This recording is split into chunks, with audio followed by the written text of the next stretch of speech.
లక్ష్యాన్ని మీరు మనస్సులో ఎంత గాఢంగా నాటుతారో అంత గాఢంగా మీ శరీరం స్పందించటం మొదలు పెడుతుంది. మీ లక్ష్యం మనస్సులో గాఢంగా నాటినప్పుడు మీ మెదడు, కండరాలు, నరాలు, నాడులు, శరీరంలోని ప్రతి భాగం ఆ లక్ష్యాన్ని స్వీకరించి మీ లోపల కార్యసిద్ధికి అవసరమైన అద్భుతమైన శక్తిని, అనంతమైన స్ఫూర్తిని నింపి ముందుకు నడిపిస్తాయి. మీ జీవితాన్ని మీరే ఉన్నతంగా సృష్టించుకోవాలి అన్న శ్రద్ధ గుండెల నిండుగా నింపుకోవటమే లక్ష్య సాధనకు అసలైన పునాదిగా మారుతుంది. ఈ శ్రద్ధ ఒక్కటి ఉన్నట్లయితే చాలు, మనస్సు, హృదయం ఏదైనా సరే నేర్చుకోవటానికి, ఏదైనా సరే సాధించుకోవటానికి సిద్ధపడతాయి. అందుకే భగవద్గీతలో శ్రద్ధ గురించి వర్ణిస్తూ 4వ అధ్యాయం 39వ శ్లోకంలో శ్రద్ధావాన్ లభతే జ్ఞానం, జ్ఞానం లబ్ధ్వా పరాం శాంతి అని చాలా స్పష్టంగా ప్రకటించారు. శ్రద్ధ ఉంటే జ్ఞానం లభిస్తుంది. జ్ఞానం ఉంటే లక్ష్యం కోసం అనేక మార్గాలను సృష్టించుకునే సామర్థ్యం మనస్సులో, హృదయంలో, బుద్ధిలో పుట్టుకొస్తుంది అని ఈ శ్లోకం యొక్క భావం. శ్రద్ధతో చేసే పని ప్రార్థనతో సమానమని వేదాలు స్పష్టంగా ప్రకటించాయి. అందుకే మీ మీద మీకు శ్రద్ధ పెరిగే విధంగా ఒక లక్ష్యాన్ని నిర్దేశించుకోండి. మీరు ఎంచుకున్న రంగంలో ఎవరైతే వీరులుగా, విజేతలుగా నిరూపించబడ్డారో వారి చరిత్రలను మీ కళ్ళ ముందు నిలబెట్టుకోండి. దీని ద్వారా మీ మీద మీకు, మీ లక్ష్యం మీద మీకు శ్రద్ధ అనేది పుట్టుకొస్తుంది. మీరు చేయాల్సిందంతా కూడా శ్రద్ధను పెంచుకోవటం ఒక్కటే.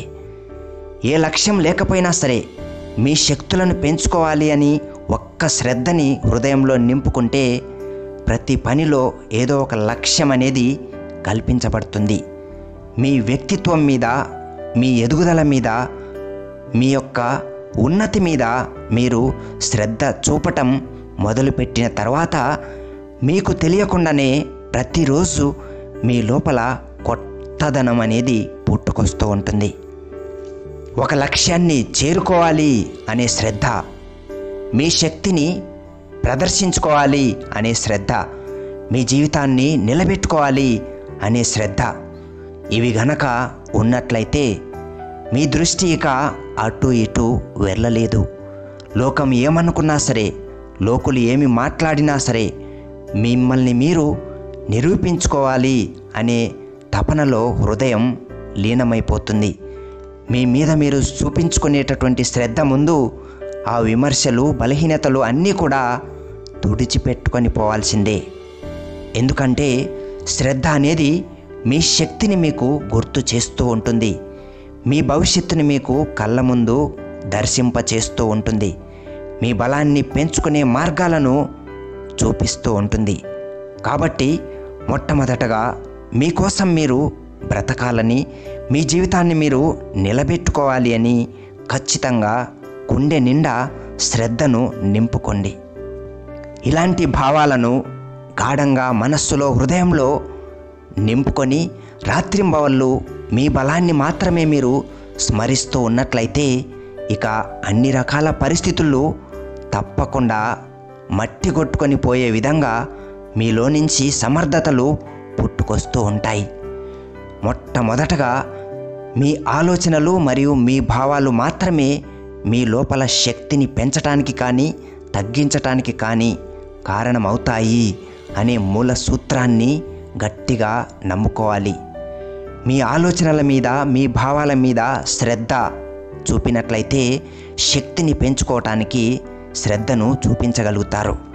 మీ భావాలు అత్యంత శక్తివంతమైనవి కాబట్టి మీ చుట్టూ ఎన్ని రకాల పరిస్థితులు ఉన్నప్పటికీ మీ భావాలను మాత్రం అత్యున్నతమైన విశ్వశక్తికి అనుసంధానంగా చేసి నిలబెట్టుకోండి. ఎందుకంటే మీ భావాల్లో ప్రచండమైన శక్తి ఉంటుంది, మీ ఆలోచనల్లో కూడా ప్రచండమైన శక్తి ఉంటుంది. కాబట్టి ఆలోచనల్లోని, భావాల్లోని దాగి ఉన్నటువంటి ఆ ప్రచండమైన భావశక్తిని స్థిరంగా నిలబెట్టుకోవాలి. ఇలా స్థిరంగా నిలబెట్టుకోవాలి అనుకున్నట్లయితే మీ మీద మీరు శ్రద్ధ చూపటం ఒక్కటే మూల మంత్రం. మీరు ఎదగటం కోసం మీ మీద మీరు చూపించే గాఢమైన కాంక్షనే శ్రద్ధ అంటారు. శ్రద్ధతో చేసే ఆలోచనలు మంత్రాలుగా మారుతాయి. శ్రద్ధతో చేసే ప్రతి చిన్న పని ప్రార్థనగా మారుతుంది.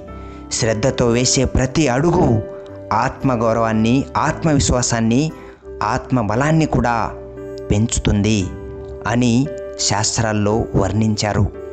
జీవితం గురించి, లక్ష్యం గురించి ఏమాత్రం స్పష్టత లేకపోయినా సరే, ఏమాత్రం లక్ష్యం లేని వ్యక్తి అయినా సరే, తన శక్తిని పెంచుకోవాలి అని ఒక్క శ్రద్ధను గనక నిలబెట్టుకున్నట్లయితే తనకు ఎదురయ్యే పరిస్థితులు అన్నీ కూడా తన శక్తిని పెంచటానికి, తన లక్ష్యాన్ని చూపించటానికి సహాయపడతాయి అనేది విశ్వ నియమం. కాబట్టి ఇలాంటి శ్రద్ధని మీ నరాల్లో నింపుకున్నట్లయితే మీ కార్యశక్తి కూడా రెట్టింపు అవుతుంది.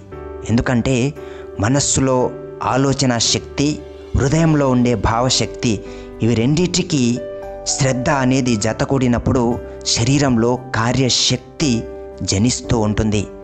ఈ విధంగా శరీరంలో పుట్టినటువంటి కార్యశక్తి ప్రవాహం అన్ని రకాల భయాలను, బలహీనతలను బయటికి నెట్టివేస్తూ ఉంటుంది.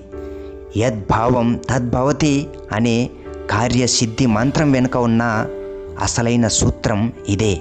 మీ భావాలు ఎంత ఉన్నతంగా, ఎంత శక్తివంతంగా ఉంటాయో పరిస్థితులను ఎదుర్కొనే మానసిక, శారీరక శక్తి కూడా అంత ఉన్నతంగా మీ లోపల నుంచి భావాల ఆధారంగానే పుట్టుకొస్తుంది అనేది యద్భావం తద్భవతి వెనుక ఉన్నటువంటి మూల రహస్యం. మీ లక్ష్యాన్ని చేరటానికి సర్వశక్తులు మీ లోపల దాగి ఉన్నాయని సంపూర్ణమైన శ్రద్ధతో గాఢమైన భావాలను కల్పించుకోండి. శ్రద్ధ వల్ల మీ మనస్సులో ఆలోచనలు, హృదయంలో భావాలు స్వచ్ఛంగా, శక్తివంతంగా మారిపోతాయి. ఈ రకంగా మీ మనస్సులో, హృదయంలో ఆలోచన శక్తి ద్వారా, భావాల శక్తి ద్వారా ఏర్పడినటువంటి అసలైన చైతన్యం, స్ఫూర్తి అనేది మీ శరీరంలో క్రియాశక్తిగా మారిపోతుంది.